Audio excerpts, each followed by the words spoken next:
Hello, folks. Welcome to another episode of Long Shots with my usual suspect, Mr. Sharad Tupran. Hey, Sharad, how's it going, man? It's going very well. We've taken a little bit of a break, but we've started off strong this season. Yeah, absolutely. And we have a litigating lawyer with us today. This is, I think, the third time we have someone from the legal profession. Yeah, third or fourth. I mean, including. Kushan was there. And anyways, it's really exciting to have Sonali Malhotra with us today. And before we kind of jump into the conversation, Sonali has been a litigating lawyer for almost now 18 years, and she's based out of Delhi. She's a Delhi product from day one. Studied at LSR. After that, was doing her LLB law in DU.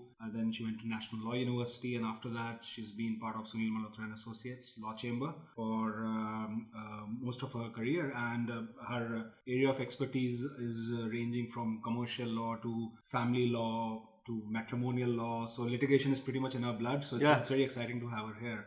And welcome, Sonali. Thank you so much. Thanks so much, Nikhil. Thanks, Sharad, for having me here. It's quite exciting to be here in your podcast. No, absolutely. It's our pleasure. And, even before we actually started recording, you were talking about how litigation is so different from corporate law. Absolutely, right? And I think that there's a difference of dynamic, there's a difference of lifestyle. How did you kind of jump into this? Yes, that's actually a very interesting story, Nikhil, which I would like to share with you guys and with everybody else. Because perhaps I feel that, maybe my story might have a little bit of an influence on the younger generation. Some of them may feel encouraged to be a part of litigation, like I say, being a litigating lawyer. So basically, it was more of a given that, I belong to a family of lawyers. Right. So therefore, I was a third generation. And so I did law, which seemed a very obvious choice for me after I finished economics from LSR. Okay.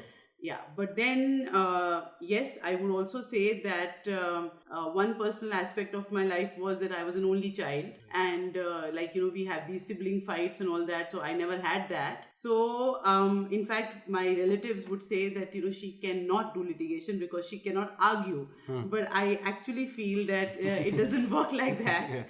Yeah, it's something which, we prepare and then, we kind of get attuned to argue for our clients. So that's something totally different. I would also say that people who really argue as siblings don't become like hardcore litigators when they grow up, and people who are only children can actually end up being litigating lawyers.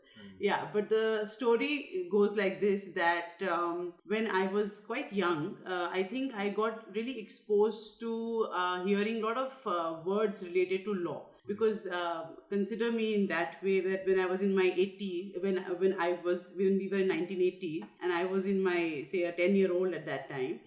So, there were no mobile phones, nothing like that. There were normal landlines. And sometime a client would call up on a home landline, and I would hear my dad say, we have got a status quo, and we have to go in for an appeal. So when I was just a 10-year-old, I heard words like status quo, appeal, and so on and so forth. So you got used to those terminologies. And perhaps understand the intensity of all that. And in the most, commonest of the manner. But yes, as I grew up, you won't believe, I still carry those thoughts in my mind when I am in the court. I still remember perhaps to a certain extent the seriousness on my father's face when, these kind of things used to happen. Yeah. And why I'm discussing all this is because I feel that as a third generation lawyer, I definitely had the advantages of being born and brought up in a law family, if I may say. Of course, when I started the profession, I had a platform. I had files to work on from day one. So, I didn't have to really garner all that, say garnering clients or garnering files and all that. I had all that, if I may use the word, on the platter. But the fact of the matter is, I also feel that when you come from a law family, or if you are a third generation lawyer, then I had a lot of responsibility again from day one. It was more like, about the client, about the case. Right. It was very serious right from day one. And I understood that most important in our profession is hard work, sincerity, and a lot of effort and, willingness to do for your client. Maybe say whether it is researching, whether it is mastering the facts, whether it is understanding the law, whether it is trying to explain the law in the best possible manner to the honorable courts. So it was always a very, very serious affair. Right. Yeah. I mean, it's interesting because I mean, there's a human angle right here, Yes. which is very heavy, Absolutely. and which kind of differs from corporate law where it's much more transactional. Yes. But like, if you like look at, I mean, if you like kind of take a step back and look at legal practice as a whole, especially litigation. That's right. Right. I mean, how do you break that value chain in the sense that who are the different quote unquote operators? Obviously, there are law chambers, there are litigators. That's right. You know, often work standalone. I mean, Kushan I think spoke about it. I remember. When he kind of when we had him a few months back. But it's always good to kind of, understand that in the entire judicial value chain, where do different cogs actually fit? Yeah. So basically, Nikhil, you are absolutely correct. So Sharad, there is a difference in a law chamber, there is difference in a law firm, and obviously there are in-house legal people as well. And I believe that what happens eventually is that I guess that I've observed that perhaps our mindsets are also a little different.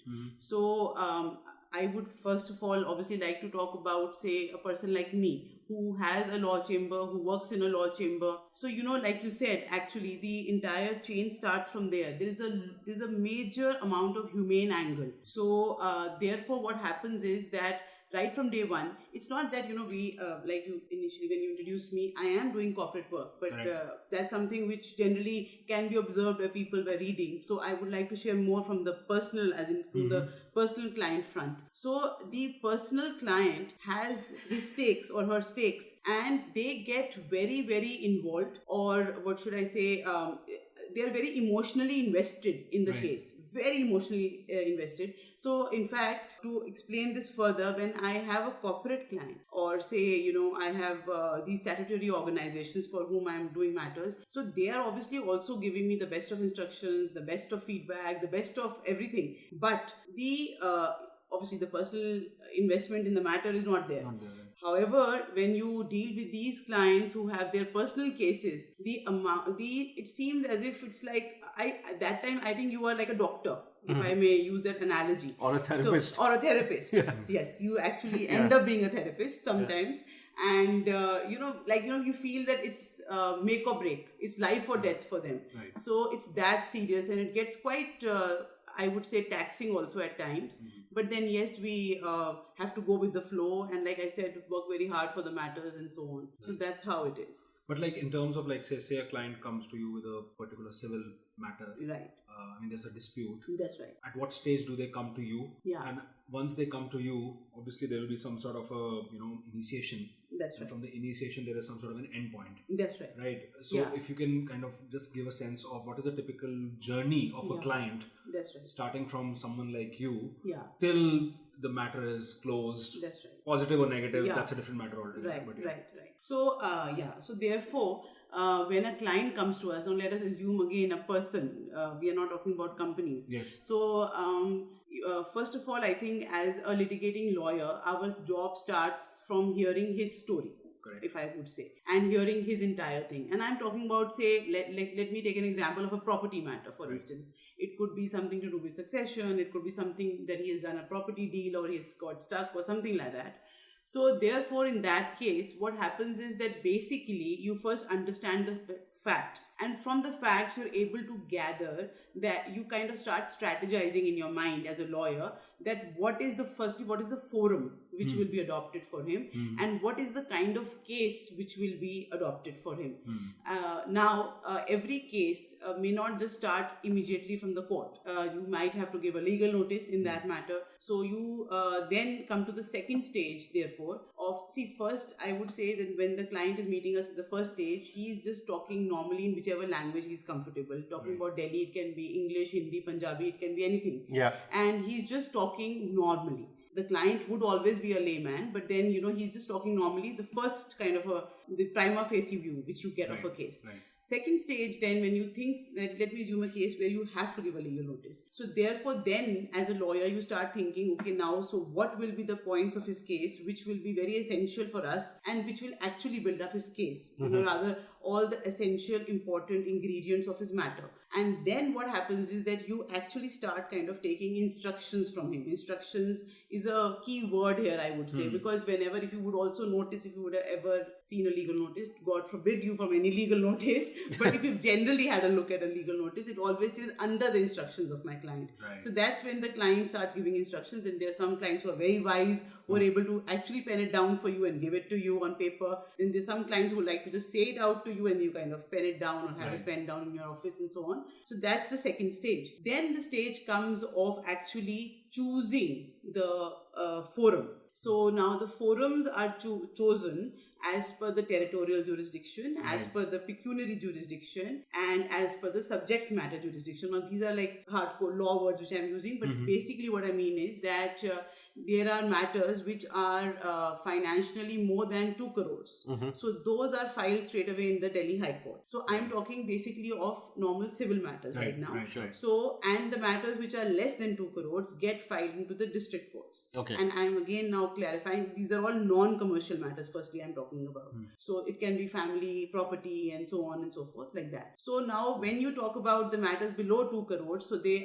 have to go into various district courts which we have in Delhi. So that depends upon the area in which the person is and in which the defendant is residing, defendant is working and so on, and therefore you file the matter as per the territorial jurisdiction. Then coming to the, so you've kind of had a pecuniary jurisdiction, you have a territorial jurisdiction, and then the subject matter is that what kind of subject it is. Correct. Like if I may also explain you, there are very interesting cases which are going on, which might be even where your office is, there might be some places here which are having rental of less than 3,500.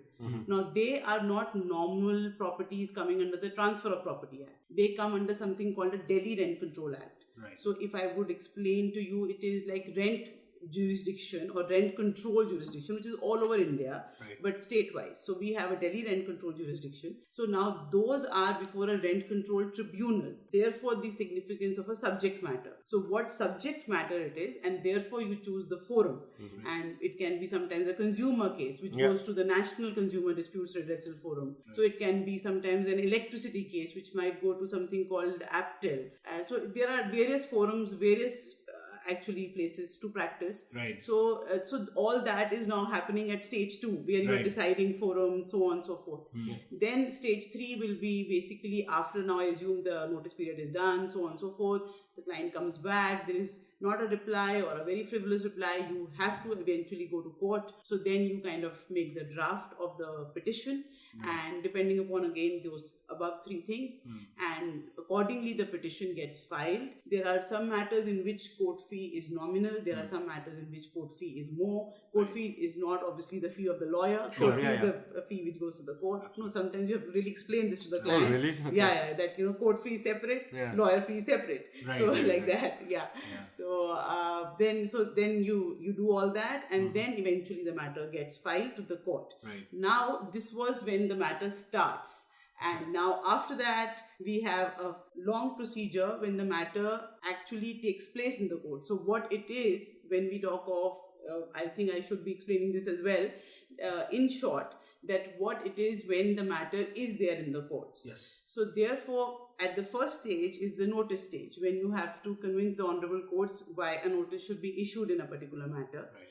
And so after we cross that stage, the other side has to come, file something called a reply, but it is called a written statement. Right. And there is a particular time period within which it has to be done. And after that, there is a kind of a reply to the reply, which is called a replication, which is filed by the plaintiff, the person who filed the matter. After that, there are issues now. Issues will obviously be the issues which are disputed.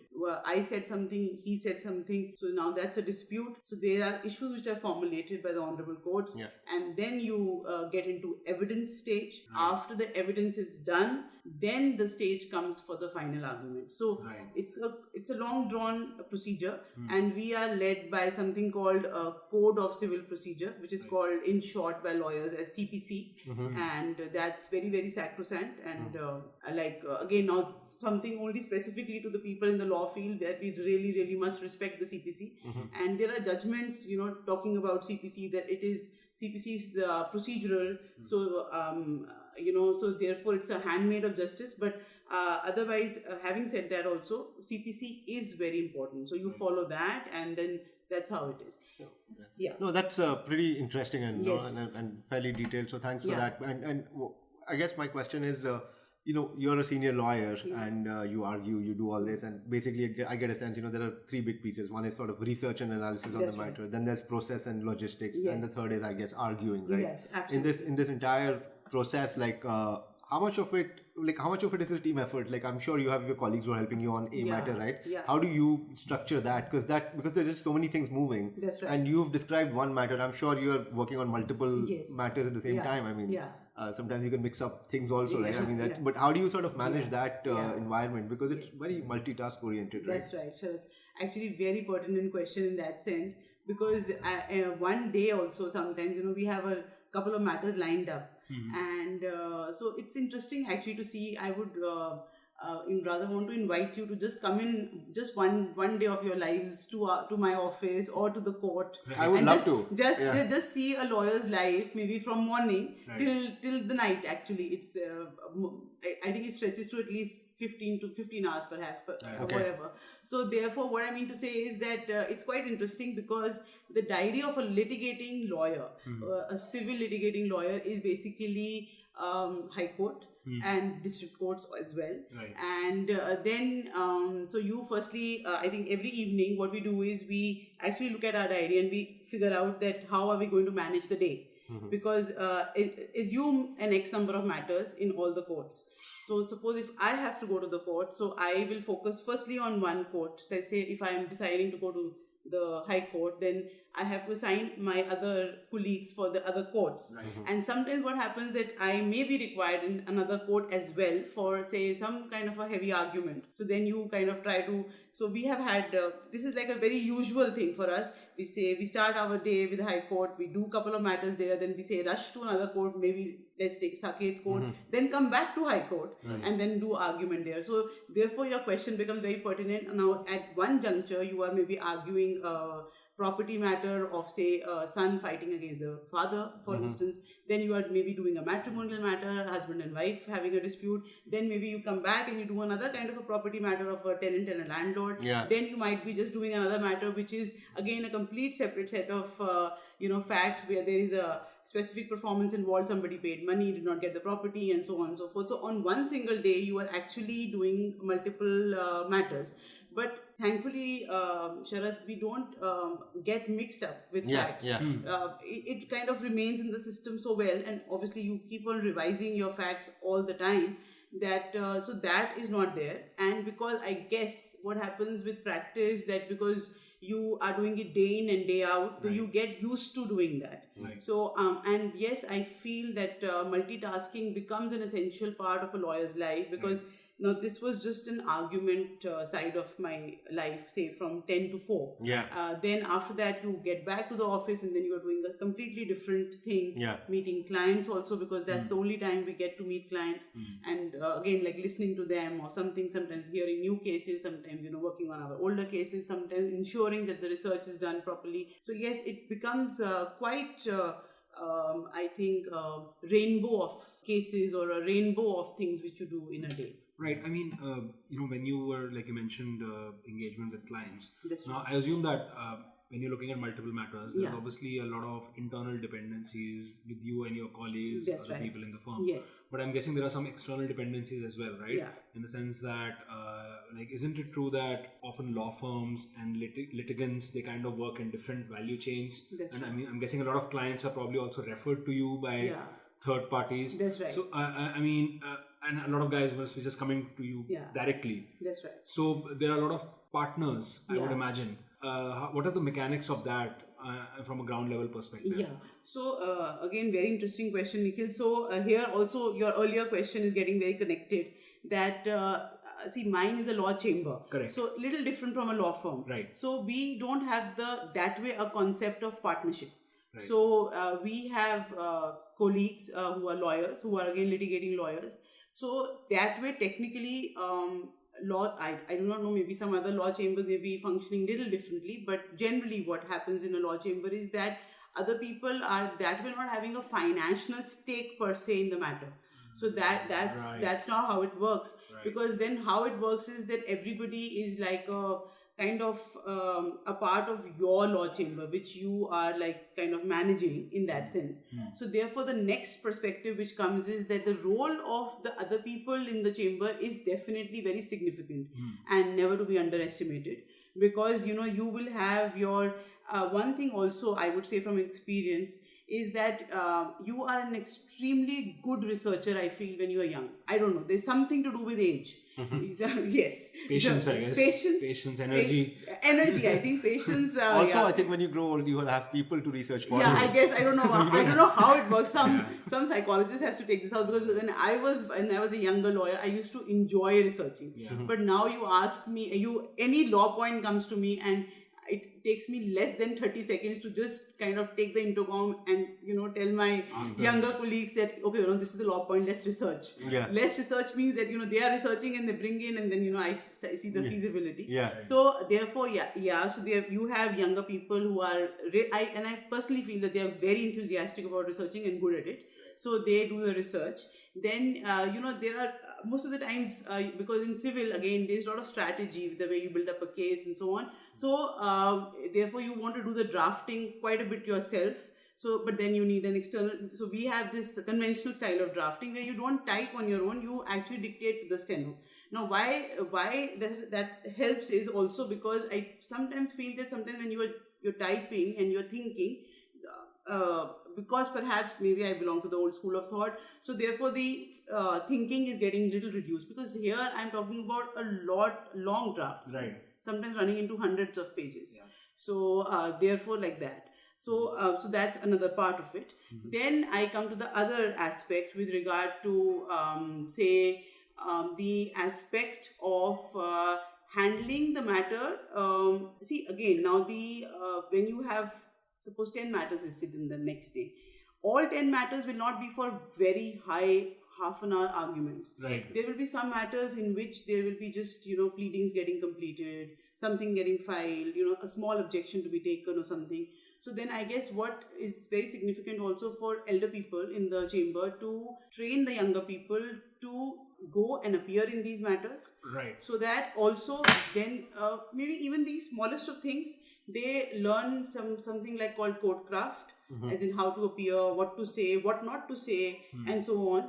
And also, of course, get the confidence of appearing in the courts. Right. So yes, so therefore, a lot of effort required from everybody to help So in you kind of functioning. you make sure that like the more operational vanilla type issues the juniors can start taking up. Yes. And you kind of save your own time for Yeah. more bigger. Yes, absolutely. Complex. Absolutely, absolutely. Yeah, and not to be missed the importance of a clerk in a law chamber. Right. That is very, very important. Right. Okay. Never to be underestimated. Yeah.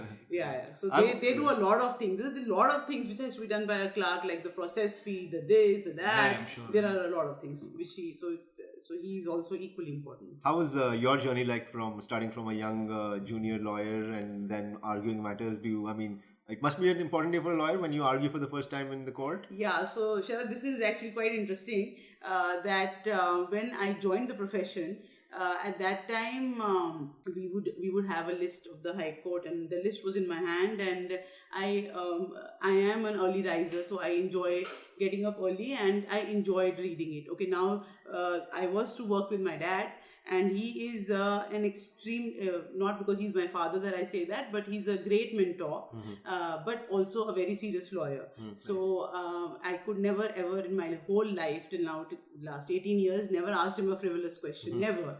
So that's not like a done thing. It's like for him it will be like, you are asking this question, as in why are you asking this question? Right. So like that. So what I would say is that the first day perhaps I would have gone, or the first week when I would have gone, what I fairly remember is that I had read the matters which were listed, and I think at that stage I could understand the intensity of the matters. Like I said that some matter, if I may grade them, say A being the most intense, B being a medium intense matter, C being an okay intense matter.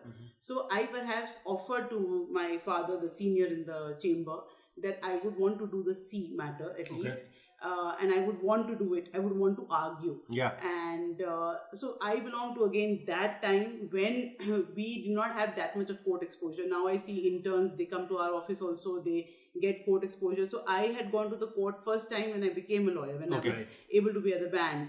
So I remember his first reaction was that it's okay, you're here for the rest of your life. So just take it easy, observe maybe for the first 1 month. So I said, no, I want to just go. Yeah. And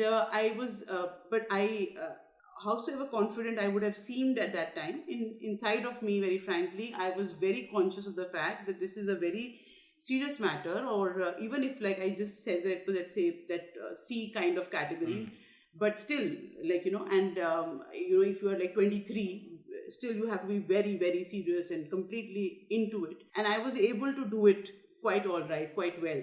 So then I slowly understood that perhaps arguing is my calling. Right. And although, very frankly, Nikhil, I enjoy every bit of my work, every bit of it. Even frankly, research also, if you ask me to do it, I'll just sit for a couple of hours and I'll do it. Right. So not a problem. But frankly, I enjoy arguing a lot and arguing the most. So my journey, I think, has evolved also as an arguing lawyer. Perhaps I've understood the way one should argue, the way, I'm not saying, see, as a lawyer, the best thing is my grandfather lived till the age of 82. And when he was 82, he used to tell us that, I'm still learning. And I cannot forget that sentence ever. So frankly, we as lawyers, we understand that, and we always should understand that we are learning each and every single day. So obviously the way I say argue, or I think, or I draft, I am not saying that that's the best.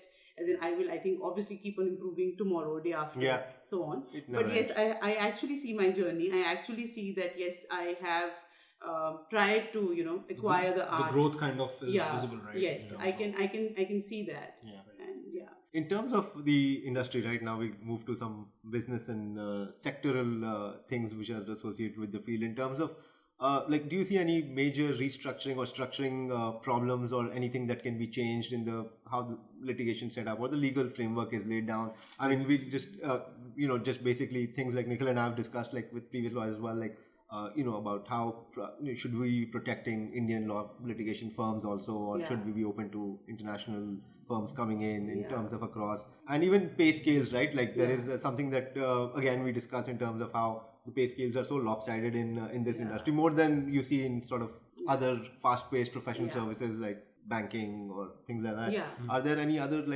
So therefore, Sharath, I have a lot of things in my mind. And I would say that I have still not kind of started working on it per se. But yes, on a discussion level, at least I can kind of put forth, and you never know that maybe because your podcast goes all over the globe, it might just open up something. So the thing which your question, crystallizing it into just one answer which I would like to give to that is that basically I feel that we definitely have to have many more opportunities in the litigation field per se. Now, when I say that, I would like to explain it a little bit what I'm saying. See, the fact of the matter is that litigation is huge. Let me just look at Delhi for that matter, because like you said initially also, I'm a Delhi person. So let me see Delhi. So Delhi, litigation, civil litigation, I'm not going into corporate. Look at the amount of people we have in Delhi. Every person, I don't mean that literally every person, but almost in every family, there is some kind of a dispute, whether it is property related, whether it is employment related, whether it is matrimonial related, whatever it is. So imagine the amount of work which is there. Okay, now the quality of good lawyers would remain little limited, So, and like we just going back to what we just discussed till now, a law chamber, as simple as a law chamber, again, not going into the law firm dynamics and all that, just a law chamber requires what? Requires drafting, requires research, requires good strategy and this and that, requires client meeting and so on. So frankly, and now we have technology. So what I feel is, ask me if there are 5 researchers who can do great research for me, they might be just sitting anywhere across India, anywhere across the globe, but they can actually research on the law point which I have in mind. Why do I have to intercom the person sitting outside in the hall?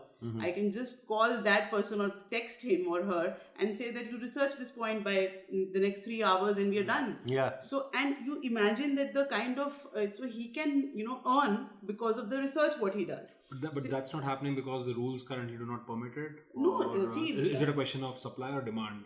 It's a question of not getting connected. Okay. Yeah, so it's basically that I feel. So that's what I want is that the youngsters see, everybody will not have the advantage of being a second generation, third generation lawyer and having the files, like I said. Right. So therefore, the first generation lawyers, they need to be encouraged the most. The youngsters, that is, like just by my saying that no, you must come into litigation, it's an amazing field, and just do the hard work, just be honest, just be dedicated, and you'll see, you'll flourish. But no, my saying is like empty words. What is required is that there has to be a connect with hardcore law chambers. Right. And people who are wanting to kind of give in be into that supply chain. Whether they want to give you research work, or perhaps come and I think when you're too young, then you can't really strategize, but do something else, maybe come and do the basic drafting, perhaps, I don't know. But so like that. if you kind of try to look at, obviously you kind of raise this point because you feel that is not happening right now. Yeah. What do you think is a driver? Is it because the field does not have the perception of being a lucrative area to get in? Yeah. Or is it a cultural issue that law firms? Because I think law firms or any professional services, hierarchies are very clear from day one. Right. There's a lot of formalization. People are made to slog for quite some time before they're actually allowed to, open up for right reason, because you need to develop that kind of a trust. Right. When it comes to matters of such intensity or criticality, Right. and youngsters are not able to get their head around that. Right. What exactly do you think is the reason why that might not be happening up to the mark? I think one prime reason which is not happening is that younger people are not really keenly looking into litigation. Right. So I have one of my good friends, and she's a litigating lawyer, and she also goes and teaches in one of the good universities. And she was telling me, rather, I think last month we had this conversation, and she told me that I asked the class that now that when you finish law, so how many of you will come into litigation? Right. And I guess it was a class of 60 or 80 or whatever, that number, and I think maybe less than the fingers on our hand were the ones which were raised. Right. So therefore, I think one is that not very many people are coming into litigation. Right. And again, I'm talking about this kind of a normal domestic civil litigation. Right. Yes, international arbitration seems lucrative to the younger generation and things like that.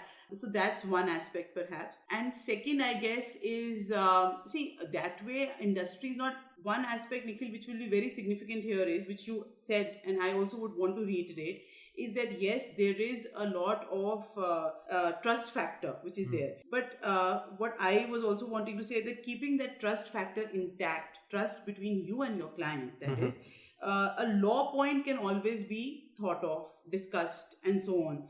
Because see, research is something which is very, very, very significant in the field of law.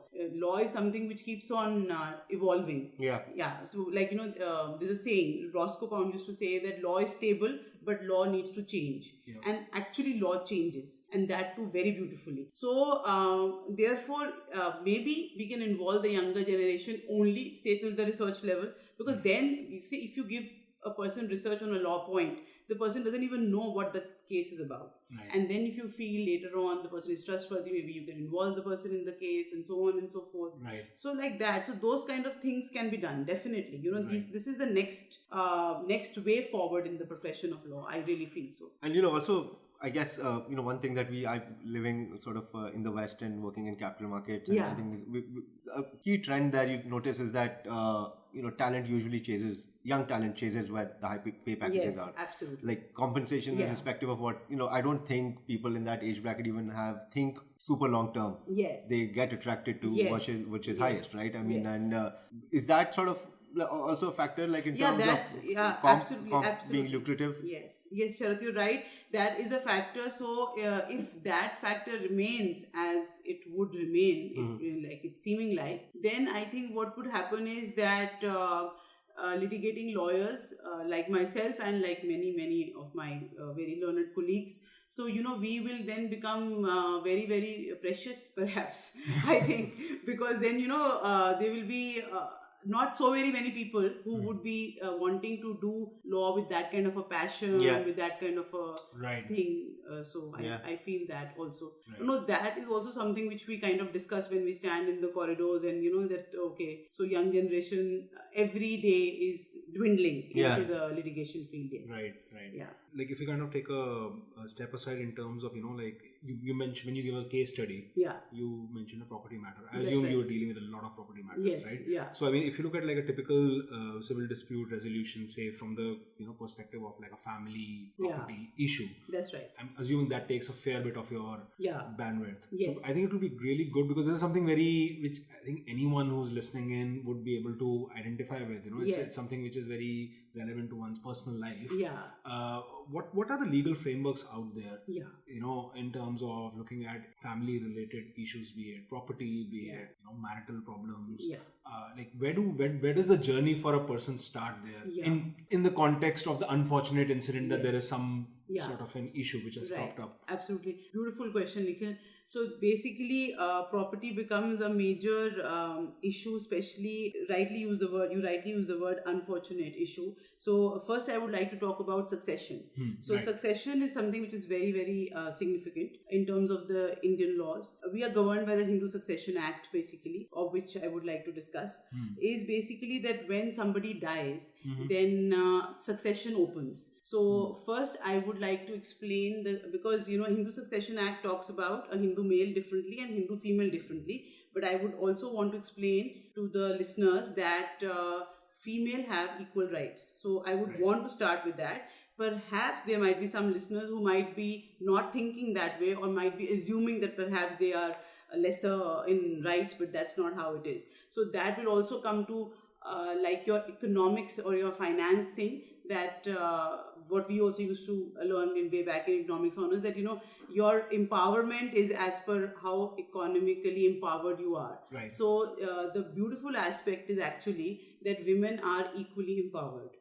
So now I come back to my succession point. So therefore, basically, let me say I assume a case where a male Hindu dies. Now there are two things which are there. One is that he has made a will, and obviously when he makes a will, he can choose any, leave any, and so on and so forth, personal relationships with the person, which the person had with his family members. Then there are very, very, very many cases where there is no will. So when there is no will, I would like to take an example of, say, a family of 4. I'll keep it as simple as that. There was a male Hindu, his wife, and his 2 children. I take the children for explanation, one daughter and one son. So everybody gets 1/3 share. That's what succession says. So therefore, where does it... In the absence of a will. In the absence of a will, absolutely. Because then you get governed by the act. And so where does the dispute actually arise? The dispute arises when one of the person who is inheriting, one of the legal heirs, is not wanting that the other 2 have 1/3. So sometimes, he purports some kind of another, if I may use the word quote unquote story or something like that. And that's when the dispute starts. But I mean, it seems like there's a fair amount of clarity in the law about this point. Yes. So, I mean, is it like, say, then it's a case of no, a will actually was created? Like, what are the kind of ways in which disputes actually originate? How can you counter it, I guess? Yeah, right? So how does it... So therefore, we have had cases like this where, suddenly out of the...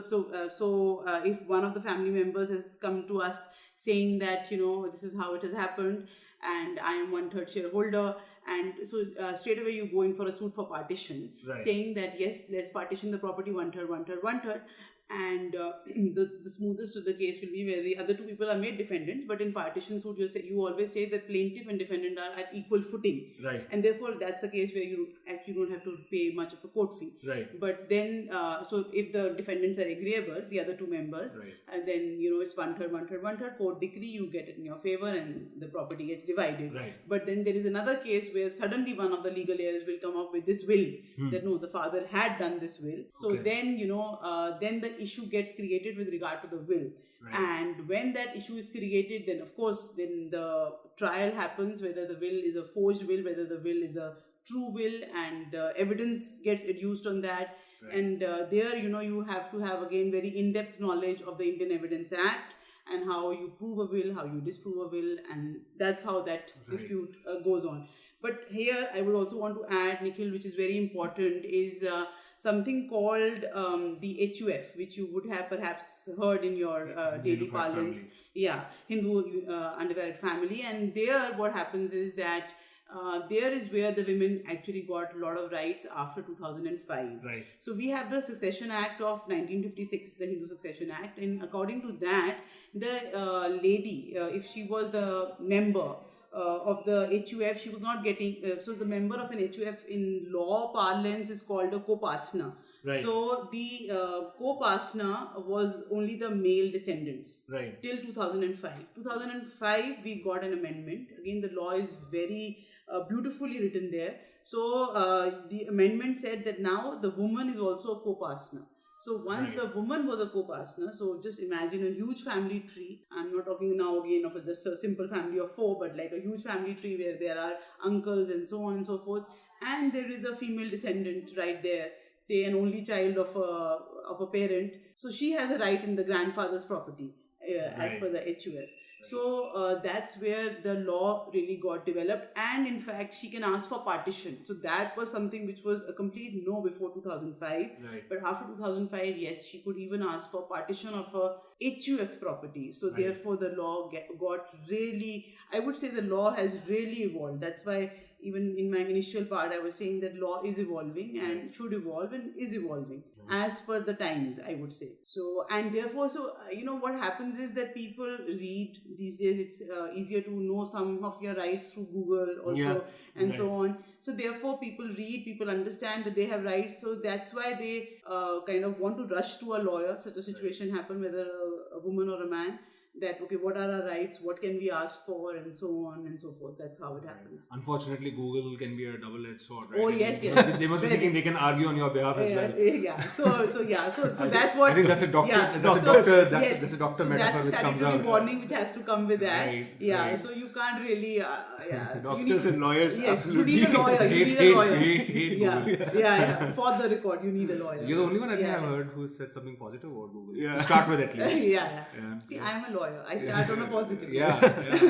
absolutely. But it's interesting because when you were mentioning like a Hindu unified family or the lack of a succession plan, and I assume a lot of the cases will be there where there's no will. Yes. Right, and we often discuss, we obviously look at this more from a financial services perspective. Of course, yes. We often discuss that how come I came in from the UK. In UK, estate planning is a massive space of its own. Yeah, and there are companies who do this full time, who actually big companies who value your assets and make sure that you have a very, very legally verifiable succession plan. That's right. Do you see some developments in that area? Do you see not from the perspective of the industry, but over 18 years, have you started noticing that more and more people actually now have wills? Or have you made some do you have some judgment call or positivity on that regard, or you think no, the world which doesn't have wills and succession plans is still pretty good for your business, but just from a perspective of an observer, what do you think?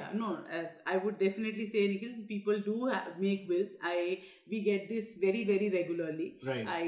In fact, I think people of our generation who are in their 40s are very hopeful that they will live very long, so they don't come to us for wills. Okay. But yes, there are a lot of people who are in their 60s who come to us for wills regularly. Right. And wills can be also video filmed these days. Okay. And then the will can be registered as well. Mm-hmm. But okay, now again, besides that, so there are wills, and wills get probated in the court. That's kind of the law on the wills. So you have to seek a probate. So when you seek a probate, again, all the other legal heirs are called to the court. So I have seen this as a practice, or that many a times the will gets disputed. Right. So therefore, coming back again to the succession law, that in spite of the fact that yes, definitely there is a spurt of wills, there is. What I would have seen in 2002, what I see in 2020 is completely different scenario. Right. I see very many wills being structured, being formulated, being there, being registered, but still the dispute with regard to the wills continues. Right. So that's something which perhaps is the reason that the disputes with regard to succession also continue. Yeah. Yeah. No, I guess, people realizing more and more there's layers of sophistication that people are adding into their lives as well, right? And to streamline their process, and people are, as you said, are reading a lot now, so they understand how to equip themselves better. What are some questions that Nikhil and I often ask most people who come? What keeps you up at night?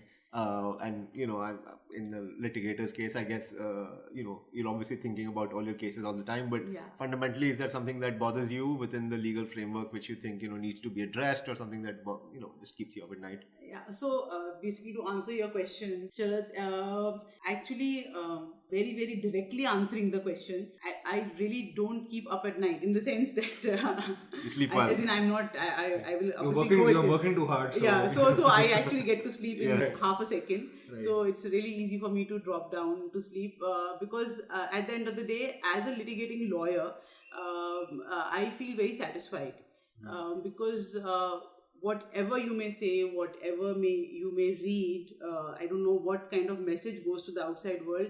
At the end of the day, you really, really, as a litigating lawyer, if you're completely into it, you feel that you've really got something for your client every single day. Right. There's something, and you are able to have a change in their lives. And when you see that change, I can't tell you, it's you feel really at the top of the world, really. As in, you feel as if something has changed in your own life. That's how actually you feel at the end of the day. And now, because the span has gone to these 18 years, and obviously I've heard stories of some clients who have been there, generational clients also, of course, we have, whose grandfather used to come to my grandfather, for instance. So you have seen those people actually financially rise because of perhaps one case which you won for them. Sure. So you can understand the satisfying feeling which you have. But having said that, now coming to the ethos of your question, therefore, what actually kind of keeps me up or keeps me thinking all the time is basically, again, what I also mentioned a little bit in the beginning, in the middle, was that I want to as much encourage the younger generation. I don't know why I consider it my responsibility, but I want to encourage them.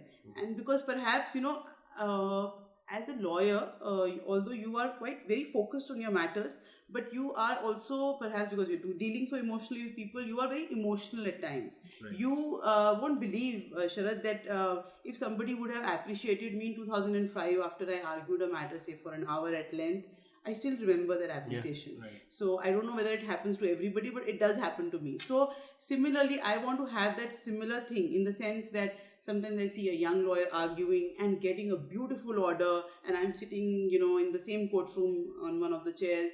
I actually make it a point, I go to him or her and I tell them that wonderfully done. So, so like in all ways whatsoever, I do not know whether you've seen my LinkedIn posts. I've just started when so my 18th year, I felt, because I used to always feel that I want to say this to them, sometimes good things, sometimes to kind of, not little lecturing, that's not a good word to use. So sometimes I like to kind of tell them, to explain them that how it is.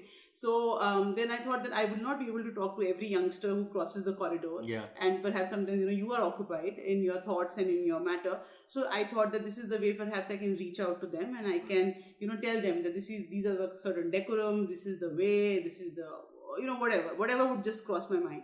Then besides that, I would also want to say that what is very, very, very close to my heart is access to justice. Right. And so in whichever possible way, in whichever simplest of manner, I can do that.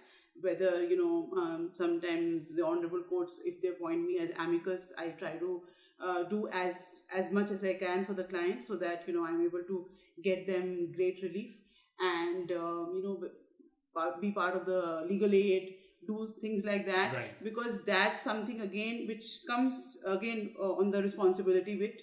And so that's also very, very significant, I feel. And I also thirdly would like to say that I feel personally that court is always the last resort. Right. So nobody wants to come there, and it's really something which a person wants to avoid till the last. Right. So also kind of a message to my younger friends that please imagine the pain of your client. As in we have to be in the client's shoes to a certain extent, as in you kind of echo their feelings or their pain in the court. So try to understand that. But like are you saying that because you feel there's a moral hazard, that there's a tendency of a lot of lawyers to take you to court ASAP? Do you see that, or it's just something that you feel is something that from an empathy perspective people should consider? Yeah, from an empathy perspective, Right, yes. right. And yes, from that also, like what you said initially, I would say that there are in fact I just want to touch this for a minute. Sure. And that is mediation, because that's also something which is very commendable, which is happening in Delhi.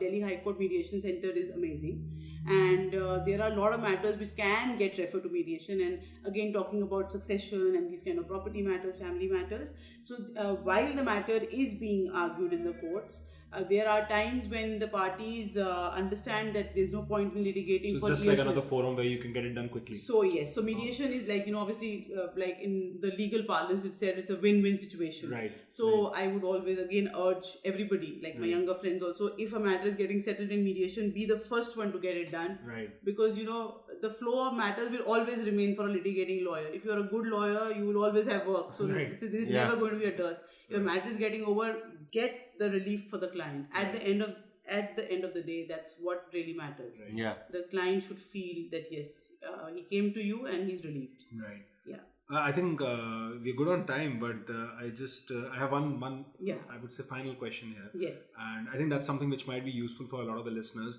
Like you obviously mentioned in the beginning, like from a succession perspective, like women actually have Yeah. equal right. That's right. Like I'm pretty sure there are a lot of myths, Yeah. which a lot of Or clients, fake news, as we call it. clients must be like there must be presumptions, wrong presumptions or whatever, and then you might be clarifying it that no, Yes. the law provides a provision. Yeah.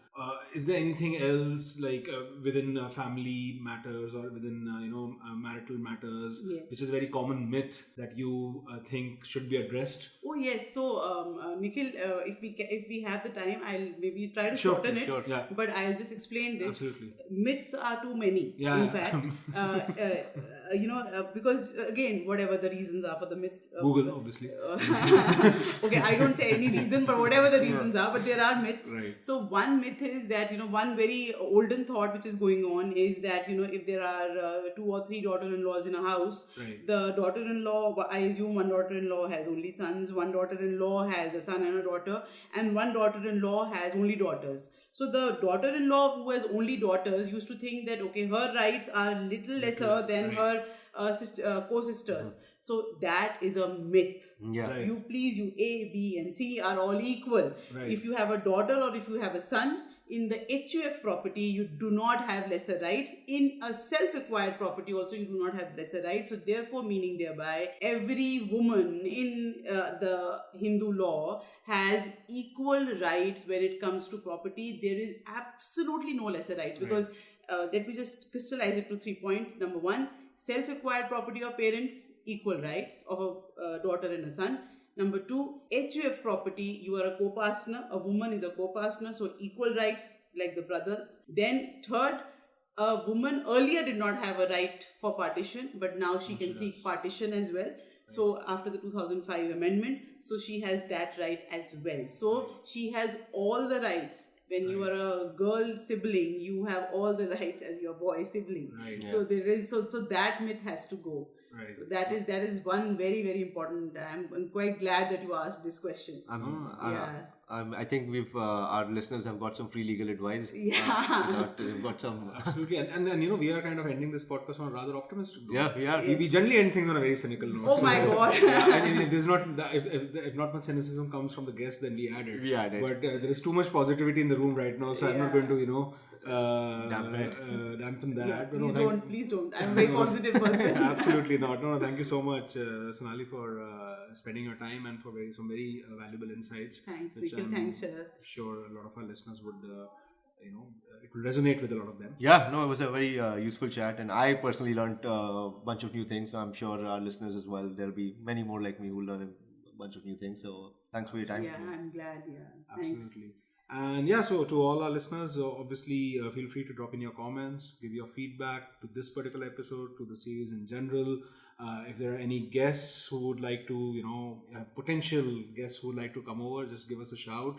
We'll be happy to host you here. And lastly, if you have any comments on how to make this a better podcast, do let us know. Thank you very much. And this is Nikhil Arora. This is Sharat Tupran signing off.